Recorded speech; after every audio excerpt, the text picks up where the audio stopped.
सो hi everyone, आपका स्वागत है हमारे इस नए क्लास में। दोस्तों आज हम आपके लिए लेकर आए हैं 8 मोस्ट इम्पोर्टेंट क्वेश्चन जो कि बोर्ड परीक्षा में आपके लिए काफ़ी हेल्पफुल होने वाली है। ठीक है दोस्तों, सबसे पहले हम आपको ये बताएंगे दोस्त, ये जो क्वेश्चन मैं आपको लिए लेकर आया हूँ ये आपको परीक्षा में काम देगा, लेकिन मेरे दोस्त इसके बाद आपको इसके बारे में जानकारी रखना बहुत ज़रूरी है, क्योंकि आगे आपका जब शादी विवाह होगा तब आपको बहुत काम आएगा। ठीक है, तो ये मेरे भाई आपके बॉडी टेम्परेचर, आपके सेक्सुअल लाइफ, ठीक है, मतलब एक अलग तरीके से ये क्वेश्चन है जो कि आपको याद रखना है इस चीज़ें को, क्योंकि आपको लाइफ में ज़रूर काम आएगा। सबको जानकारी रखनी चाहिए इसको, जितने भी स्टूडेंट हैं, मतलब लाइफ यही समझ लीजिए, जीवन में जितने लोग हैं इस चीज़ की जानकारी सबको होनी चाहिए जो पढ़ने वाले स्टूडेंट हैं। ठीक है, तो आप लोग 12 में चले गए दोस्तों, 12 में यही सब चीज़ सिखाई जाती है। ठीक है, तो इसको जानना बहुत ज़रूरी है।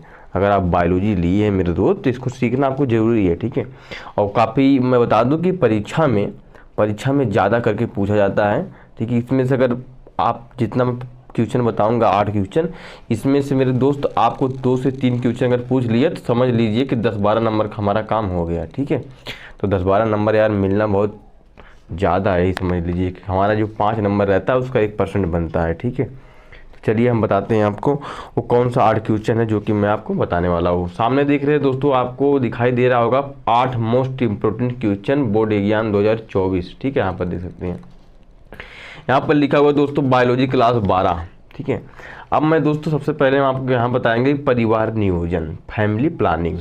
ठीक, तो दोस्तों फैमिली प्लानिंग, परिवार नियोजन क्या है इसको पहले हम समझते हैं, उसके बाद आगे चलते हैं। दोस्तों देखिए मेरे दोस्त, परिवार कल्याण के लिए बच्चों की संख्या सीमित कर परिवार को नियोजित करने की प्रक्रिया को हम परिवार नियोजन कहते हैं। इसका मतलब ये होता है कि जब परिवार, यहाँ पर लिखा है कि परिवार कल्याण के लिए बच्चों की संख्या सीमित करना, मतलब जो बच्चों की संख्या है परिवार में, हमारे बच्चों की संख्या सीमित रखना चाहिए। ठीक है, ज़्यादा नहीं, सीमित रखना चाहिए। तो उस परिवार को नियोजित करने की प्रक्रिया को हम परिवार नियोजन कहते हैं। तो बच्चों की संख्या जब सीमित रहती है उस नियोजन करने की प्रक्रिया को क्या कहते हैं, हम परिवार नियोजन कहते हैं। तो ये था हमारा क्या, परिवार नियोजन का परिभाषा। अगर आपसे पूछ लिया परीक्षा में कि परिवार नियोजन किसे कहते हैं या परिवार नियोजन पर टिप्पणी लिखिए। ठीक है, टिप्पणी भी इस तरह पूछेगा कि परिवार नियोजन पर टिप्पणी लिखिए, 5 नंबर का आएगा दोस्त। ठीक है, तो मेरे भाई मैं आपसे यही कहूँगा कि इतना अगर आप लोग लिख दोगे ना तो 5 नंबर का टिप्पणी आपको पूरा नंबर मिल जाएगा। ठीक है, आपको मैं बता दूँ यहाँ पर 3 लाइन का है, इसको ज़्यादा बहुत मुश्किल नहीं है मेरे दोस्त इसको याद करने में। ठीक है, इतना आपको समझ में आ गया होगा मेरे दोस्त।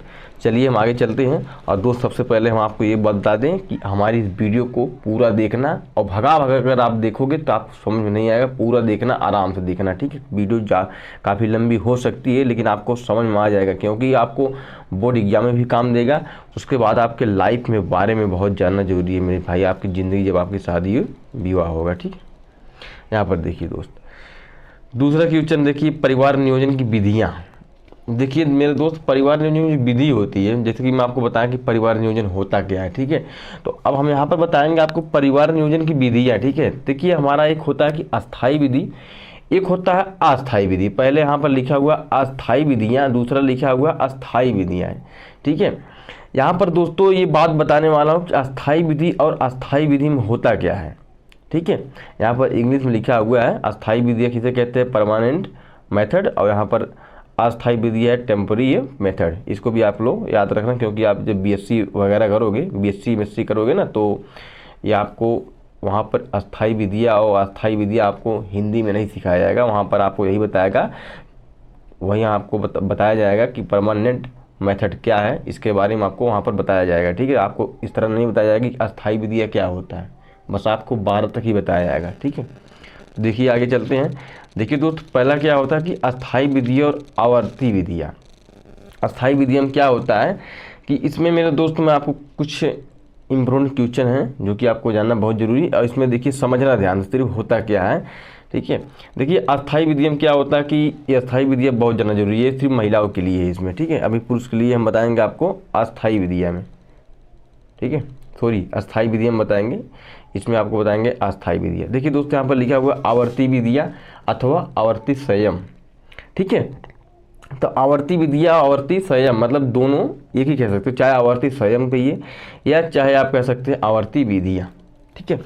यहाँ पर देखिए दोस्तों क्या लिखा है कि इस विधि की, यहाँ पर देखिए पूरा हम आपको दिखाते हैं उसके बाद बताते हैं। यहाँ पर देखिए लिखा हुआ है दोस्त कि इस विधि का प्रयोग स्त्री के मासिक चक्र में होने वाले परिवर्तनों के समय आधार पर किया जाता है। मासिक चक्र का मतलब होता है कि जब फीमेल 13 से 14 साल की होती है तभी से उनके परिवर्तनों के समय आधार पर किया जाता है। यहाँ पर देखिए इस विधि में अंडा उत्सर्ग के संभावित 3 दिनों से 3 दिन पहले और 3 दिन बाद तक संभव नहीं करना चाहिए। ठीक है, मतलब यहाँ पर बताया गया है कि इस विधि का प्रयोग स्त्री के मासिक चक्र में, ठीक है, मासिक चक्र जब पीरियड आता है, ठीक है, तो मासिक चक्र में होने वाले परिवर्तनों के, मतलब जो परिवर्तन होता है, ठीक है, मासिक चक्र में, तो समय के आधार पर किया जाता है। ठीक है, इस विधि में अंडोत्सर्ग मतलब उनके जो फीमेल होती है उनके शरीर में क्या होता है, अंडोत्सर्ग पाया जाता है। ठीक है, अंडाशय। यहाँ पर देखिए अंडोत्सर्ग के संभावित दिन से 3 दिन पहले और 3 दिन बाद तक संभव नहीं करना चाहिए, मतलब सेक्स नहीं करना चाहिए। ठीक है, जब उनका क्या आता है, जब उनका आवर्त चक्र होता है। ठीक है, यहाँ पर देखिए लिखा है कि मासिक चक्र में 10वें से 17वें दिन के बीच के समय में संभोग नहीं करते, इस काल को अनुरक्षित काल कहते हैं। ठीक है, यहाँ पर देख सकते हैं आपको लिखा था। ठीक है, तो अगर आपको पूछ लिया बोर्ड एग्जाम में कि आवर्त विधियाँ क्या होती है, आवर्त विधियाँ पर टिप्पणी लिखी है, आवर्त संयम पर टिप्पणी लिखी है। ठीक है, किसी भी प्रकार से पूछ सकता है आवर्त विधियाँ या आवर्त मतलब किसी भी प्रकार से। ठीक है, तो आप लोग को यही लिख देना है, इसको आप पढ़ लेना, समझ लेना, याद कर लेना। ठीक है, अब हम आपको बताएंगे क्वेश्चन नंबर, ये हमारा क्या था, क्वेश्चन नंबर पहला था। ठीक है, आवर्त विधि है, आवर्त संयम। ठीक है दोस्तों, अब हम आपको दिखाएंगे यहाँ पर दोस्त, देखिए यहाँ पर देखिए ये हमारा क्या है, क्वेश्चन नंबर 2, लूप अथवा कॉपर्टी, मतलब यहाँ लूप अथवा कॉपर्टी में क्या होता है। यहाँ पर जैसे जैसे हम हेडिंग डालकर लिखे हैं मेरे दोस्त, इसी तरह आपको भी लिखना होगा बोर्ड एग्जाम में। ठीक है, बशर्ते आपको क्या करना होगा, यहाँ पर प्रश्न उत्तर नंबर डालना होगा, मतलब यहाँ पर नहीं, इसके अंदर जैसे मैं आपको एक तरह बता रहा हूँ, यहाँ पर आपको बीच में क्या होगा, प्रश्न उत्तर नंबर डालना होगा, जिस नंबर पर एक क्वेश्चन, जिस नंबर मतलब प्रश्न पूछा जाएगा। ठीक है, जैसे मान लीजिए हमारा पूछ लिया प्रश्न तीसरे नंबर पूछ लिया। ठीक है, तो तीसरे नंबर हमें प्रश्न उत्तर नंबर तीसरा डालकर यही लिखना होगा। ठीक है, आप लोग तो 10 का एग्जाम दिए होंगे, आपको इतना पता होगा। ठीक है, बाकी आपको जैसे मैं हेडिंग डालकर लिखा हूँ मेरे दोस्त, इसी तरह आपको लिखना है बिल्कुल, और कुछ नहीं करना है। ठीक है, हम एकदम बताएं आपको कि हेडिंग वाली पेन नहीं है मेरे दोस्त, हेडिंग वाली पेन से मैं इसको लिखा हूँ और एक नीली पेन से इसको लिखा हूँ, बस इसी तरह आपको लिखना है बिल्कुल। बाकी आपको पूरा नंबर मिल जाएगा दोस्त, उसका टेंशन आप बिल्कुल मत लीजिए। ठीक है, यहाँ पर दोस्तों देखिए क्या बताया गया है कि लूप अथवा कॉपर्टी, लूप अथवा कॉपर्टी क्या होता है कि महिलाओं को परिवार कल्याण केंद्र पर जाकर अपने जनन पथ में लूप या कॉपर्टी लगवा लेनी चाहिए, इससे भी गर्भधारण नहीं होता। ठीक है, महिलाओं को जाकर कहाँ पर, महिलाओं को परिवार कल्याण केंद्र पर जाकर, जो हमारे हॉस्पिटल होते हैं परिवार कल्याण केंद्र, ठीक है, वहाँ पर जाकर अपने जनन पथ पर, समझ रहे हो ना, तो अपने जनन पथ पर लूप या कॉपर्टी लगवा लेनी चाहिए, इससे भी गर्भधारण नहीं होता। ठीक है, तो इसके बचाव के लिए क्या होता है कि लूप अथवा या कॉपर्टी, इसका 2 नाम है, आप लूप कह सकते हैं या कॉपर्टी कह सकते हैं। दूसरा देखिए दोस्त यहाँ पर लिखा हुआ है, यहाँ पर देखिए दोस्तों लिखा हुआ है जिनोद या कंडोम। ठीक है, इसका इस्तेमाल कैसे करते हैं, इसका इस्तेमाल जो मेरे दोस्त, इसका इस्तेमाल फीमेल करते हैं। ठीक है, पुरुषों के लिए कि लैंगिक संपर्क के समय पुरुष को निरोध या कंडोम का प्रयोग करना चाहिए। ठीक है, यह पॉलीयूरेथेन का बना होता है। ठीक है, कंडोम जो होता है पॉलीयूरेथेन का बना होता है। इससे क्या होता है कि शुक्राणु हमारे उस झिल्ली में रह जाते हैं और उसके बाद वो अंदर तक नहीं पहुँचता। इससे क्या होता है कि जब शुक्राणु उसी में रह जाता है तो महिला गर्भधारण नहीं हो पाती। ठीक है, ये चीज़ होता है, तो आपको समझ में आ गया होगा दोस्त। ठीक है, यहाँ पर देखिए गर्भधारण, यहाँ पर देखिए गर्भधारण लिखा हुआ है, इससे क्या होता है, गर्भधारण का मतलब क्या होता है, क्वेश्चन नंबर हमारा 4 है ये। ठीक है, देखिए दोस्त, स्त्रियों के लिए अनेक गर्भधारक निरोधक गोली माला डी सहेली आदि बाजार में उपलब्ध है। जैसे मान लीजिए कि कोई भी जब सेक्सुअल के समय अगर किसी भी स्त्री को कुछ समय के लिए बच्चा प्रदान कर दिया अंदर, तो उसके लिए क्या होता है, अगर वो मतलब बाहर करना चाहती है तो उसके लिए स्त्रियों के लिए अनेक गर्भ निरोधक गोलियां माला डी सहेली आदि बाजार में उपलब्ध हैं। इन गोलियों में एस्ट्रोजन तथा प्रोजेस्टेरोन हार्मोन्स की बनी होती है। इससे क्या होता है कि हम जब इस गोली का सेवन करते हैं तो हमारे अंदर जो बच्चा बनने वाला होता है वो धीरे से बाहर आ जाता है, ठीक है, इस गोलियों को सेवन करने के बाद। तो हमारे अंदर जो शुक्राणु होता है वो मर जाता है बिल्कुल तरफ से, ठीक है, स्त्रियों के अंदर जो शुक्राणु होता है, ठीक। तो उससे क्या होता है, गर्भधारण नहीं हो पाता, बच्चा भी पैदा नहीं हो पाता, ठीक है, उससे एकदम स्त्री जो होती है स्वस्थ हो जाती है, ठीक है। देखिए हमारा क्या है कि यहाँ पर देखिए लिखा हुआ है कि गोली, यहाँ पर स्त्रियों के लिए अनेक गर्भ निरोधक गोलियाँ माला डी सहेली आदि बाजार में उपलब्ध है। इन गोलियों में एस्ट्रोजन तथा प्रोस्टेस्टेरोन हार्मोन्स की बनी होती है, ठीक है। किस हार्मोन्स की बनी होती है, एस्ट्रोजन तथा प्रोस्टेरोन, इसको आप लोग याद रखना। तीसरा क्या है, चौथा नहीं सॉरी पाँचवा, यहाँ पर देख सकते दोस्त, चौथा मैंने बता दिया, क्वेश्चन नंबर 5वां बताएंगे, आत्मसंयम। पुरुष तथा स्त्री दोनों आत्मसंयम रखकर भी परिवार नियोजन कर सकते हैं। तो ये दोस्तों था हमारे परिवार नियोजन के बारे में, जैसे कि आपको मैं बता दिया, लगभग इसमें मैं आपको 4 से 5 मेथड बता दिया। अब इस मेथड को समझने के बाद आपको समझ में आ गया होगा कि हमारे अगर रुकावटें करना चाहते हैं लोग सेक्सुअल के समय, तो बहुत से चीज़ है जिससे हम रुकावटें कर सकते हैं, जैसे कि मैं आपको इतना सारा चीज़ें बता दिया, ठीक है। पहला क्या था हमारा, पहला था जैसे कि पहला आप देख ही सकते हो यहाँ पर, ठीक है, ये आपको समझ में आ गया होगा, ठीक है। पहला हमारा था लूप अथवा कापर्टी, दूसरा हमारा निरोध है कंडोम का हिस्सा है, दूसरा गर्भधारण, तीसरा आत्मसंयम। तो ये चीज़ें आपको समझ में आ गया होगा दोस्त, ठीक है। अब हम आपको बताएंगे तो मेरे दोस्त की एक अस्थाई विधिया क्या होता है, ठीक है। अभी मैं इसके पहले आपको बताया था कहाँ, यहाँ पर देख सकते हैं दोस्त, यहाँ पर मैं आपको बताया था, यहाँ पर देखिए एक अस्थाई विधियाँ और एक अस्थाई विधियाँ, ठीक है। तो पहले मैं आपको बता दिया क्या, अस्थाई विधियाँ, ठीक है। अब हम आपको बताएंगे अस्थाई विधिया क्या होता है। पहले मैं आपको बता दिया अस्थाई विधिया, अब हम आपको बताएंगे अस्थाई विधिया। यहाँ पर देखिए अस्थाई विधिया ये होता है दोस्त, यहाँ पर देखिए, ठीक है, यहाँ पर देखिए दोस्त अस्थाई विधिया। अस्थाई विधिया क्या है, जिसे हम कहते हैं परमानेंट मेथड। ये हमारा क्या है, परमानेंट मेथड है। इसमें मतलब यही समझ लीजिए जो महिलाओं का वो होता है शुक्राणु, ये होता है मेरे दोस्त की ये हमेशा के लिए मतलब 15-28 दिन का एक चक्र होता है, ठीक है। 28 दिन चक्र होने के बाद मतलब वो तब इनके पास आवर्त चक्र जो होता है, आवर्त चक्र 28 दिन के बाद टूटता है, ठीक है।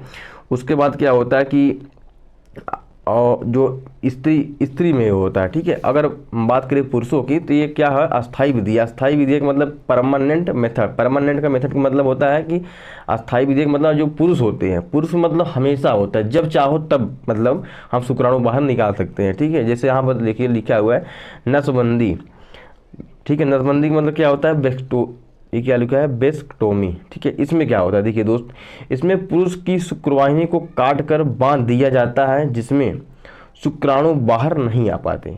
मतलब जब हम डॉक्टर के पास जाते हैं तो हमारे जो अंदर शुक्राणु, यहाँ पर देखिए इसमें पुरुष की शुक्रवाहिनी, हमारे अंदर एक शुक्रवाहिनी होता है, ठीक है, जिस शुक्रवाहिनी नलिका होता है, नालिका नल होता है, मतलब जो हमारे अंदर नसें होती है। तो जैसे मानव शरीर में जो नसें होती है ना, तो उसी तरह क्या होता है हमारे शरीर में क्या होता है, एक नलिका होता है। तो यहाँ पर बताया गया दोस्त कि इसमें पुरुष की जो शुक्रवाहिनी होती है, ठीक है, पुरुष की शुक्रवाहिनी को बांध दिया जाता है, जिससे शुक्राणु बाहर नहीं आ पाते। जब शुक्राणु बाहर नहीं आ पाते तो क्या होता है कि जो योनि होती है उसमें शुक्राणु न जाने की वजह से क्या होता है, बच्चा पैदा नहीं हो पाता, ठीक है। तो ये मेरे दोस्त ये होता है क्या, ये हमारे शरीर में होता है। अब आते हैं यहाँ पर दोस्तों, हमारा क्वेश्चन है दूसरा, अस्थाई भाव का दूसरा क्वेश्चन है यहाँ पर, नलबंदी। नलबंदी क्या होता है दोस्त, यहाँ पर जैसे जिसमें इसमें महिला की अंडवाहिनी को काट कर बांधते हैं, जिसमें अंडाणु गर्भाशय में नहीं पहुंच पाता। जैसे दोस्त इसमें क्या होता है, जैसे मैं आपको बताता हूँ, आप लोग आराम समझ जाएंगे। जैसे आप लोग सुने होंगे कि जैसे एक औरत का जब 2 से 3 बच्चे हो जाते हैं, ठीक है, तो क्या करते हैं औरत बच्चा और ना पैदा करने से क्या होता है, वो ऑपरेशन करवा लेती है। आप लोग ये चीज़ सुने होंगे, ठीक है। तो क्या होता है ऑपरेशन में मेरे दोस्त, यही होता है कि जब महिलाएं ऑपरेशन करवाने के लिए जाती हैं बच्चों का, ठीक है, तो उसमें क्या होता है कि अंडवाहिनी को काट कर बांध देती है। जो उनकी अंडवाहिनी होती है जिसमें शुक्राणु मतलब जिसमें शुक्रवाहिनी मिलता है, ठीक है, तो क्या होता है उनकी अंडवाहिनी को काट कर बांध देते हैं, जिसमें अंडाणु गर्भाशय में नहीं पहुँच पाता है, ठीक है। तो उससे क्या होता है, तो बच्चा पैदा नहीं हो पाता, ठीक है। तो यही चीज़ होता है ऑपरेशन करवाने जब लोग जाते हैं। तो आपको इतनी चीज़ सारी समझ में आ गई कि दोस्तों बढ़िया से अच्छे तरीके से समझ में आ गया। तो मैं कहता हूँ मेरे दोस्त, इसको अगर आप लोग पढ़ लेंगे अच्छी तरह से तो आप लोग को मैं बता दूँ 12-13 नंबर का आप लोग सब्जेक्ट तैयार हो जाएगा पूरी तरह से, ठीक है। तो बाकी मेरे दोस्त अगर ये आपको वीडियो अच्छी लगी हो तो मेरे दोस्त क्या करना, हमारी एक बात मानना, प्यारा से एक लाइक कर देना, ठीक है। बाकी आप चैनल पर नए हैं, चैनल को सब्सक्राइब कर देना, क्योंकि अगर सब्सक्राइब करोगे दोस्त, ठीक है, आपका फ़ायदा रहेगा। आपके लिए मैं लेकर आता हूँ इम्पोर्टेंट क्वेश्चन जो कि परीक्षा में हर साल पूछने वाला होता है, ठीक। तो इतना आपको समझ में आ गया होगा, और सब्सक्राइब कर दोगे तो आप रोज़ क्वेश्चन नया नया पढ़िएगा, इम्पोर्टेंट क्वेश्चन पढ़िएगा, जिससे क्या होगा, आप लोग बोर्ड एग्जाम में अच्छे से अच्छा नंबर निकाल पाओगे। तो उससे आपके घर वाले भी खुश होंगे, आपके फ्रेंड दोस्त यार भी खुश होंगे, ठीक है। तो फिर मिलते हैं दोस्तों नेक्स्ट क्वेश्चन में, तब तक के लिए धन्यवाद, जय हिंद।